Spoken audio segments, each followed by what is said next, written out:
There's another one. The next one is we're now changing gears. We've developed a diagnostic test at the University of Kentucky using this type of technology and looking at the cerebral spinal fluid of patients. And what we have here is just the CSF of patients. This is an autoradiograph, and the diagnosis is epileptic, a control of Parkinson's, 2 ADs of Parkinson's, AD control, epileptic. And we do this plus and minus ATP. ATP is over here where we protect. And we label this now with the zero ATP. And if you look at this, you'll see that in all 4 of the Alzheimer's disease, and only in the Alzheimer's disease, we pick out a very tight binding ATP binding protein. As you can see, it's totally protected over here with the 4 ADs. And this protein, to make a long story short, turns out to be glutamine synthetase. It's a detoxifying enzyme that's located in the glial cells in the brain, converts the neurotoxic amino acid, or excitotoxic amino acid glutamate plus ammonia, and converts it to glutamine, which is not neurotoxic. And we have studied a lot of tests with this, and we find out that it's very selective as a diagnostic for Alzheimer's disease. If you look around, you don't see there's much else labeled that's different than controls. There are some small amino acid, smaller peptides are labeled. We don't know exactly what all of them are. Could I have the next slide? To show you how this can be used as a diagnostic, this is a comparison of people with Alzheimer's disease versus amyotrophic lateral sclerosis, or Lou Gehrig's disease. If we take the first 5 over here, this is an AD photo-labeled with a 0 ATP in the first 5 lanes. We pick out glutamine synthetase. In the Lou Gehrig's disease, or ALS, we don't see this band at all. If we change the probe now to a 0 GTP on this side and go across, we can see that in the AD, we don't label much of anything. However, in Lou Gehrig's disease, we pick up a GTP binding protein in 3 of the 4. We could even see it in this one, but it was very light, and this turns out to be tubulin. So with the comparison of the two, if you compare this diagnosis to this diagnosis, you have an idea, and this was early data that we had, and we'll show you some more later on, that using the photoprobes, going into systems that we can pull out, we might be able to diagnose certain neurological diseases and also perhaps the effects of certain toxins. If somebody's been treated with a toxin, what kind of response they have, and has their CSF gone back to normal? Are they having normal cells in that general vicinity, because these proteins are being kicked out by the cells that are being damaged by the respective disease. Could I have the next slide? The thing that we have to be very careful of here is that if you look, this is a purification for glutamine synthetase from AD brain, which we're making an antibody to for a diagnostic test. And you can see that glutamine synthetase, creatine kinase, actin, all run in about the same vicinity, so one's got to be very, very careful if you're going to diagnose and just say, well, if it photo-labels and runs at 42 kilodaltons, you better know what you're photo-labeling and how it works.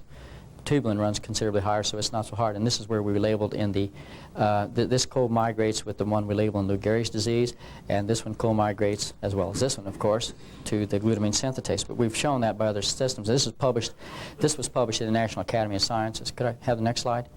But I want to show a couple other things. This is just a Western blot showing that glutamine synthetase and the CSF AD from an AD patient, if you pre-treat with the antibody to glutamine synthetase, you get no binding, which you shouldn't if it's glutamine synthetase. If you compare the two side by side, you get Western blot, or they both recognize an antibody to glutamine synthetase. And that in the brain, if we compare brains, and this is an interesting study, because the activity of glutamine synthetase is down in AD brain, according to other people.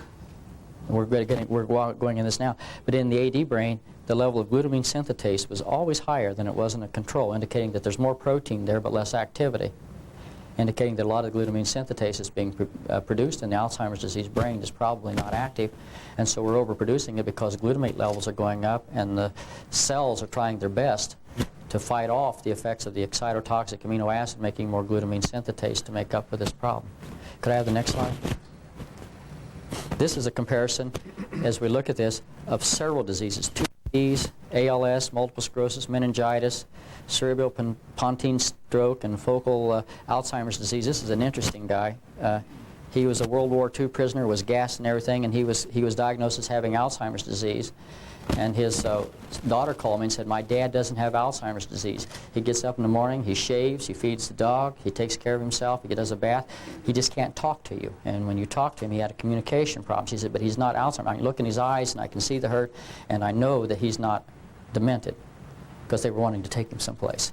And so we did the test on him, and he turned out totally clean. He didn't photo-label for the thing. Here are 2 ADs. that we checked at that time. And if we go through, these are just the photo labeling of the different amino acids, pardon me, the different enzymes. But if we look, here's 2 ADs. This third person is an ALS person. You can see the big tubulin band up here. If we now get to multiple sclerosis, they're quite different. I mean, and they're different sometimes up in the top. And then we get a stroke, and this is only one of the few strokes I've had, but you can see there's no doubt you can tell a difference between this one and this one and this one. So this technology of photo labeling and looking at the different things is very good for looking at toxic effects as well as neurological diseases. And I'm almost finished. Could I go to the next slide? Here's the kind of studies we've done. We've done a large number of about 60 and 16 ventricular, 60 lumbar, of control patients that have different diseases. Some of the meningitis are very difficult to look at. And this is the CSF samples. And we've only found one of them that turned out to be positive. This was a lady that they said was not clinically demented. She passed the mini mental status test. And when we do all these blind, by the way, we have no idea what these are. We said she was AD. They said we were wrong. But when they did the pathology on her brain, she was filled with neurofibrillary tangles and plaques. So she had an AD-type brain, but evidently had compensated for it and was reasonably mentally competent for an 89-year-old lady. At the bottom, when we talk about those that are Alzheimer's disease, and some of these people are double whammies, and I just don't know how that would ever happen. They have AD and ALS and AD and PICS, which makes doing this kind of work very difficult. We found that almost every one of them tested positive for glutamine synthetase in the cerebral spinal fluid. What I think glutamine synthetase is doing is saying that your brain's being overexposed to toxic levels of glutamate.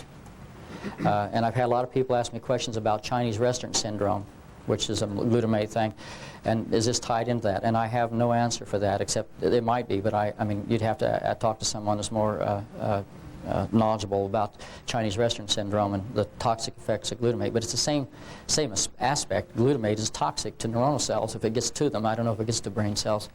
Could I have the next slide?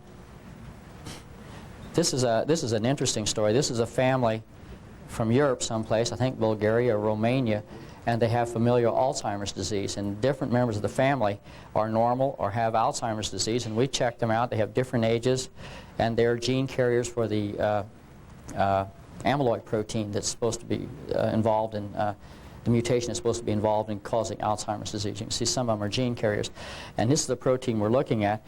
And the reason it's so low, because here's an AD when we get enough of the sample.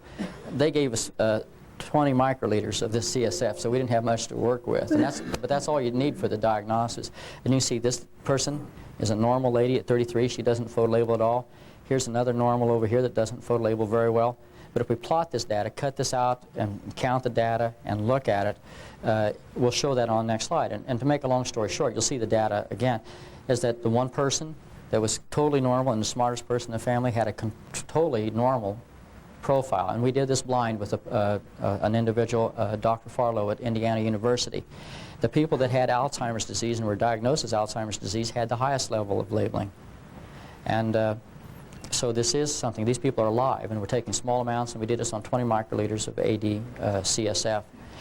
The far right lane, this is an AD. These are two identical twins. They're 79 years old. This person has Alzheimer's disease and is demented.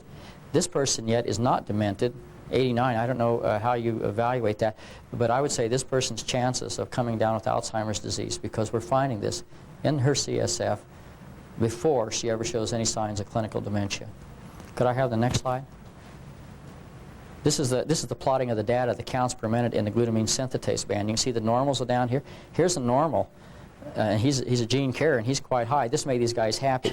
Here's another, let's see, there's another normal that had some. And now this didn't make him happy because it's kind of high, and he's not a gene carrier. But you can see this normal is low, this normal is quite high, and he's not a gene carrier. So we found in there. But the three ADs were definitely quite a bit higher. And these are all in early stages. They're not totally demented. Their ages are quite low yet. Could I have the next slide? So, you know, as you do these studies, you begin to do them better, you begin to find some of the problems. In the cerebral spinal fluid, it's loaded with every piece of junk that's being kicked out of the normal brain or the AD brain. It dumps into your CSF, and that's how you get rid of it. And so this study, these are two people that I visited with. These are two older men that were in their early stages, their early episodes of Alzheimer's disease. In other words, I could have a decent conversation with them, And I did. And, but, you know, the 2 nights later, they might get in their automobile at 12 o'clock in the morning and go to the football field and park and not, without any clothes on, and not know where they were. They were having episodes. And we did those two, and the sample A and sample B, and you can see both of them have photolabeling for glutamine synthetase.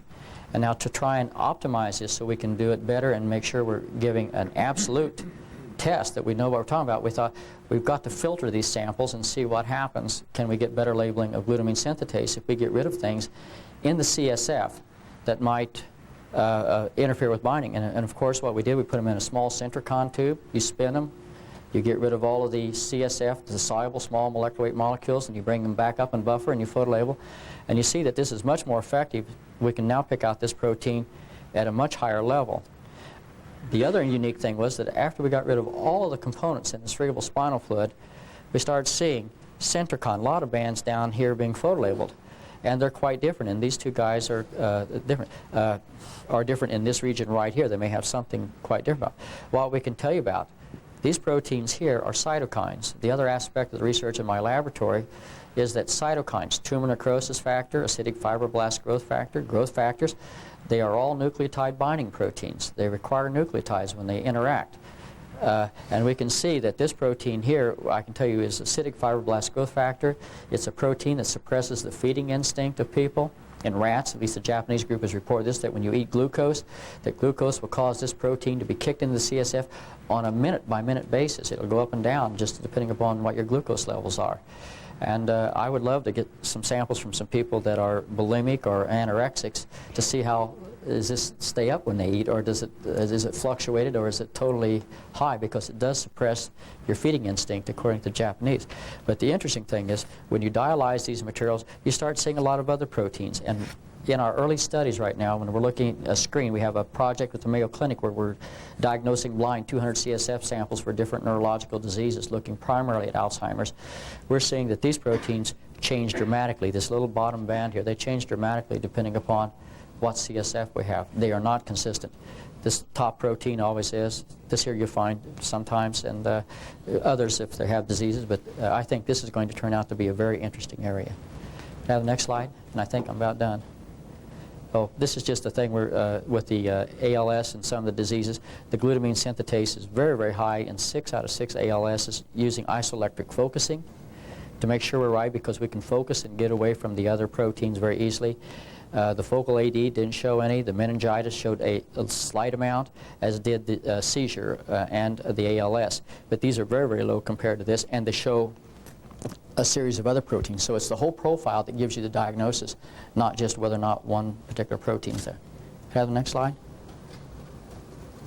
That's just the conclusions of what I've already told you when we were having trouble with the slide. So that's all I have.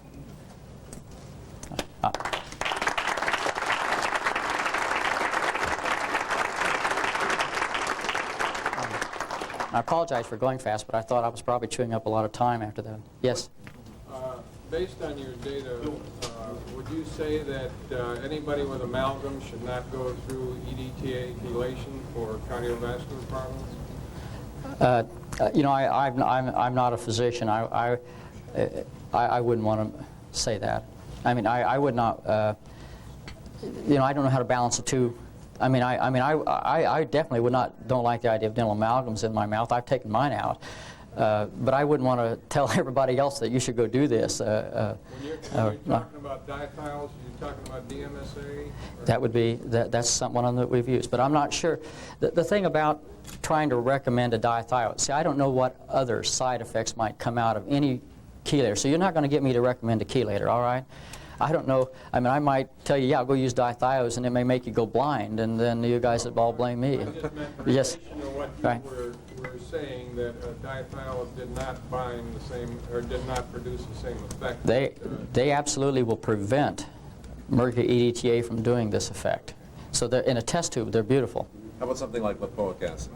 Haven't tried that. I mean, it's a dithiol. But I haven't tried that, though. But I would guess it might be really worth trying, but I haven't tried It that. should be fairly safe also. Yes, I would guess so. Lipoic acid is what he said. Yes? Because of the similarity of the myelin myelinase process. Do you have any comments on it? No. Haven't studied it, so I really don't. Well, Have you determined the specific activity of the glutamine synthetase? In the brain, oh yeah. And the specific activity is higher in normal brain? For glutamine? Yes, not only me, other people have. This has been published by people, and yet whenever we did the Western blots, it showed there was more glutamine synthetase in the AD brain, indicating that it's not active. And you know, the tie-in, no one has an idea what causes Alzheimer's disease, and I would say Boyd Haley for sure would say he doesn't. But I think it's going to have something, the key you want to find, two things. What causes tubulin not to bind GTP, and what causes excess glutamate to be produced in the brain. If we take glial cells in culture, these are the cells in the brain that contain glutamine synthetase. You grow them in culture, and you have a control, and then you have a planchet where you put in glutamate, 1 millimolar glutamate. The glial cells will selectively kick glutamine synthetase out into the external medium. They don't dump the other enzymes, they actually export it out, and we've done that by the same procedure. And so I think what we're seeing, the glutamine synthetase in the CSF, isn't that it's dying and being kicked out. I think it's a response to the brain trying to say, hey, I'm struggling to keep alive, I'm being exposed to excess glutamate, and I'm going to make glutamine synthetase to get rid of it. And that's why I think it's happening. Yes? Dr. Healy will be at the speakers forum this afternoon. We need to move along. And this way we can hear your question better because we'll have a mic for you. Some of us can't even hear the questions being asked. Okay, I'm sorry. Okay.